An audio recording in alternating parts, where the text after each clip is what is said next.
Good morning everyone. Today we are going to start the NCERT numericals on page number 128 to 129.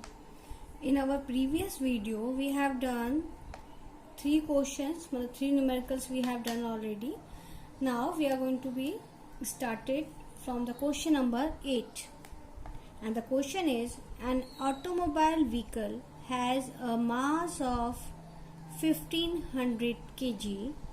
What must be the force between the vehicle and the road if the vehicle is to be stopped with a negative acceleration of 1.7 meter per second square? First we have to read the question 2 or 3 times so we can understand what they are asking or what is given. एक automobile vehicle is given है ना, उसका mass given है, it is 1500 kg. वो बोल रहा है कि what force between the vehicle and the road, मतलब व्हीकल है हमारा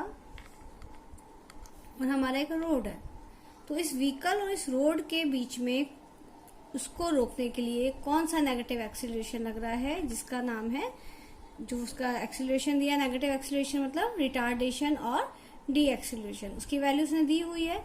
तो वही बोल रहा है कि इसके बीच में, इन दोनों के बीच में क्या फोर्स जनरेट होगा. अगर नेगेटिव एक्सीलरेशन ये है तो व्हीकल को रोकने के लिए क्या फोर्स जनरेट होगा या कितना फोर्स एप्लीकेबल होगा. तो हम उसका सॉल्यूशन निकालते हैं. First we are going to write down the given data. Mass of the object is 1500 kg and acceleration negative acceleration है इसलिए यहाँ नेगेटिव साइन आएगा. अगर रिटार्डेशन दिया है या डी एक्सीलरेशन दिया है तो भी negative sign we have to apply here. और इसकी ऐसा यूनिट होती है मीटर पर सेकेंड स्क्वायर. हम मीटर पर सेकेंड को ऐसे भी लिखते हैं. Clear. So as we know the formula of second law of motion, तो सेकेंड लॉ ऑफ मोशन का फॉर्मूला क्या है, it is F is equal to m into a. The m is given and a is given, so we are going to apply and put the values here. So we get the answer, it is 25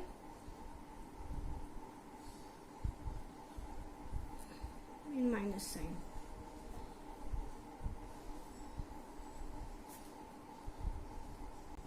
So the road is applying the negative force, it is minus 2550 newton. Negative sign है मतलब वो उसको opposite में force apply कर रही है. Clear. So this is our answer. We have to write down SI unit also. It is compulsory when we are solving any type of numerical. The next question, two objects each of mass 1.5 kg, मतलब 2 objects हैं हमारे पास, उनके कितने मास हैं 1.5 kg. ठीक है. Moving in a same straight line but in opposite direction, मतलब अगर एक इस डायरेक्शन से आ रहा है तो एक उसकी अपोजिट डायरेक्शन में स्ट्रेट लाइन में मूव कर रहे हैं. ठीक है. The velocity of each object is 2.5 meter per second. दोनों की वेलोसिटी सेम है, u1 एंड u2 है ना. इनिशियल वेलोसिटी की बात चल रही है अभी. Before the collision during which they stick together, after collision क्या हो रहा है, वो आपस में स्टिक हो गए. ठीक है.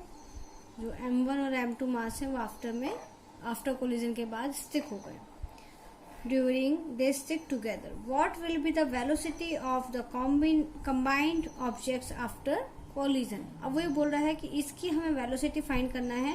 अब ये स्टिक हो गया मतलब इनकी जो वेलोसिटी होगी वो v1 v2 नहीं होगी, वो एक v होगी. क्यों v होगी, क्योंकि ये आपस में चिपक गए हैं तो दोनों की वेलोसिटी सेम होगी. स्टिक हो गए ना आपस में कोलिजन के बाद.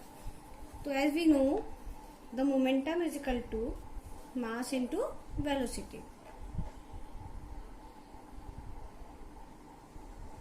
Here the first body mass is, हम इसको डिवाइड कर लेते हैं. The mass of first body m1 is 1.5 kg and the velocity is u1 is 2.5 meter per second. Here also the mass of second body is 1.5 kg and the initial velocity of the second object is 2.5 meter per second, but it is coming from the negative direction. That's why we are going to put a negative sign on this. So its momentum is, the momentum of first body is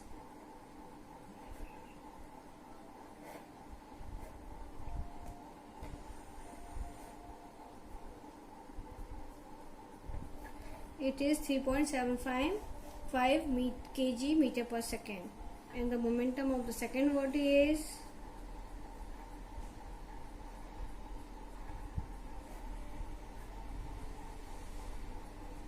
kg meter पर second. Clear?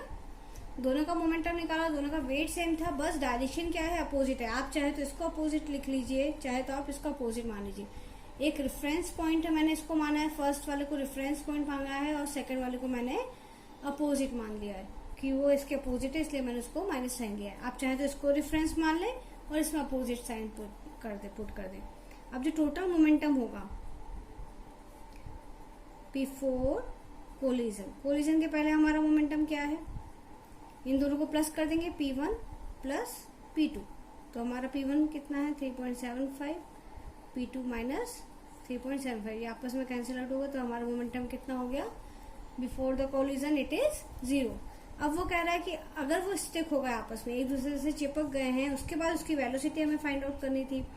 तो हमारे पास formula होता है total momentum before collision is equal to total momentum after collision, है ना. तो हमारा ये तो 0 हो गया है ना. अब आफ्टर कोलिजन क्या होगा हमारे पास, हमने बोला कि दोनों स्टिक हो गए हैं तो उनकी वेलोसिटी क्या हो गई, सेम होगी, क्योंकि आपस में चिपके तो सेम वेलोसिटी से दोनों चल रहे होंगे. और m1 और m2 होता है, तो हमारा होता है m1 फर्स्ट मोमेंटम हम निकाल रहे हैं, हम मान लेते हैं v वेलोसिटी है, m2 v वेलोसिटी है. मास हमें पता है दोनों का 1.5 है, 1.5 इंटू वी, 1.5 इंटू वी. अगर हम v को कॉमन निकाल लेते तो इट इज 3 और ये 0 है, तो v इज इक्वल टू 0. तो हमारी वेलोसिटी क्या हो गई, 0 हो गई. तो ये 0 मीटर पर सेकेंड से आपस में स्टिक हो गए हैं, मतलब कोलिजन के बाद ये आपस में स्टिक होने के बाद रुक गए हैं, कोई इनमें वेलोसिटी नहीं है. अब इसका एक शॉर्टकट ट्रिक आप देख लीजिए, बिल्कुल शॉर्टकट है. अगर हमें फॉर्मूला अच्छे से याद है कन्वर्जन ऑफ मोमेंटम का, तो हमारा मोमेंटम का फॉर्मूला क्या है, m1u1 plus m2u2 is equal to m1v1 plus m2v2. ठीक है, ये हमारे पास सब दिया हुआ है. m1 m2 की वैल्यू, m1 की है ये 2.5, 1.5 माइनस 2.5, ये हमें दिया हुआ था. इनिशियल वेलोसिटीज दोनों की एक पॉजिटिव डायरेक्शन में तो एक नेगेटिव डायरेक्शन में जा रहा था. वेलोसिटी है इसलिए उसमें डायरेक्शन होता है क्योंकि velocity is a vector quantity. अब हमारे पास यहाँ पे मास था इसका सेम, हमने बोला दोनों आपस में स्टिक हो गए तो दोनों की वेलोसिटी भी सेम हो गई, तो हमने ये ले लिया. अब ये इसका जब आप आंसर निकालोगे तो 0 आ जाएगा, ये आ जाएगा 1.5 है ना, प्लस 1.5 v, तो ये आ जाएगा 3v 0 और ये आ जाएगा 0 is equal to v. Clear? तो ये एकदम शॉर्टकट फॉर्मूला है. अगर आपको 1 और 2 में ऑब्जेक्ट्स में कोई कंफ्यूजन नहीं है तो आप इसको आराम से कर सकते हैं. तो कंजर्वेशन ऑफ मोमेंटम वाला मेरा वीडियो आप देख लीजिए, जिससे आप अंडरस्टैंड करेंगे कि आपको इसमें कंफ्यूजन नहीं रखना है. आपने दोनों मास अलग अलग लिख दिए हैं, m1 और m2. अगर आपने ऐसे अलग अलग लिखे हैं तो आप उसको इजीली सॉल्व कर पाएंगे. Now the next question, a hockey ball of mass 200 gram traveling at 10 meter per second is stuck by a hockey stick so as to return in along its original path with a velocity of 5 meter per second. Calculate the change of momentum occurred in the motion of the hockey ball by the force applied by the hockey stick. देखिए question क्या है, एक मेरी 200 ग्राम की ball है, hockey ball है, वो 10 metre पर सेकेंड से ट्रेवल कर रही थी। फिर क्या हुआ, यहाँ पर एक हॉकी आ गई, उस हॉकी ने इस बॉल को जो यहाँ पर आई उसको फिर से उसी डायरेक्शन में भेज दिया। Now the speed is going to be change, it is 5 metre पर सेकेंड। ठीक है, then calculate the change of momentum occurred in the motion of the hockey ball. मतलब हमें क्या निकालना है, चेंज ऑफ मोमेंटम, जो कि हमने जब हॉकी के कारण जो फोर्स अप्लाई किया उस बॉल पर वो हुआ। ठीक है, तो हमें वो फाइंड आउट करना है। तो first we are going to write down given data. तो हमें मास दिया है बॉल का, इट इज 200 ग्राम, लेकिन हम कभी भी ग्राम में इसको नहीं लेते, इसलिए हम इसे केजी में कन्वर्ट करेंगे। It is 0.2 kg। अब हमें कैलकुलेट करना है इसका मोमेंटम, है ना। तो कंजर्वेशन ऑफ मोमेंटम के अकॉर्डिंग हम इसको देखेंगे। तो अगर हम देखते हैं इनिशियल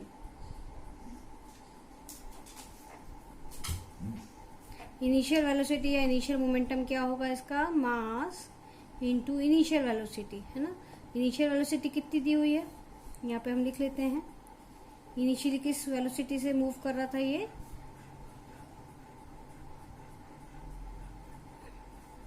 10 मीटर पर सेकेंड, है ना। मास तो उसका था जितना उसने दिया है 0.2 kg इंटू 10 मीटर पर सेकेंड। तो ये हमारा इनिशियल मोमेंटम है, उसको PI बोल देते हैं। PI means I for initial. तो इनिशियल मोमेंटम हमारा हो गया 2 kg मीटर पर सेकेंड। तो हमारा इनिशियल मोमेंटम आ गया हमारे पास। इनिशियली क्या मोमेंटम था।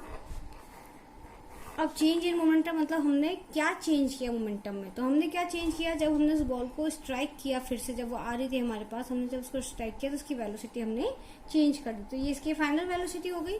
तो जब फाइनल मोमेंटम क्या होगा हमारा, तो फाइनल वेलोसिटी हम लिखेंगे कितनी हो गई हमारी final velocity, it is 5 metre पर सेकेंड। लेकिन ये अपोजिट डायरेक्शन में है। देखिए ये पहले इस डायरेक्शन में आया है, फिर उसने उसको उसी डायरेक्शन में भेज दिया। मतलब अगर हम इस डायरेक्शन को, इस तरफ वाली डायरेक्शन, राइट हैंड साइड वाली को पॉजिटिव मानेंगे, तो जो हम उसको वापस भेज रहे हैं तो उसको हमें नेगेटिव लेना पड़ेगा, है ना। तो हमने इसको लिया नेगेटिव। क्लियर। तो अब हमारा जो फाइनल मोमेंटम हो गया, तो फाइनल मोमेंटम कितना हो जाएगा, मास तो सेम रहेगा, मास तो चेंज नहीं होगा इस बॉडी का, तो ये हो जाएगा -1। अब चेंज इन मोमेंटम क्या हुआ, मतलब चेंज क्या हुआ, इनिशियल से फाइनल में क्या चेंज हुआ, फाइनल से इनिशियल क्या चेंज हुआ। तो हम जब भी चेंज ऑफ मोमेंटम देखते हैं तो हम उसमें देखते हैं कि हमारा final momentum minus initial momentum, मतलब फाइनल से इनिशियल में क्या चेंज आया। तो हमारा फाइनल कितना आया था -1, इनिशियल कितना आया था 2, तो ये माइनस है यहाँ पे ऑलरेडी -2। तो ये हमारा जो चेंज इन मोमेंटम हो गया वो हो गया -3 kg मीटर पर second. So this is the answer. तो हमारी जो भी चेंज किया उस हॉकी ने, वो कितना चेंज किया है, -3 चेंज किया है मोमेंटम। ठीक है, तो ये हमारा आ गया change in momentum. Please like and subscribe my channel, और इसके जितने प्रीवियस वीडियोज अगर आपको देखना है तो देख लीजिए। ये 11th क्लास के लिए भी बहुत इंपॉर्टेंट है। Thank you.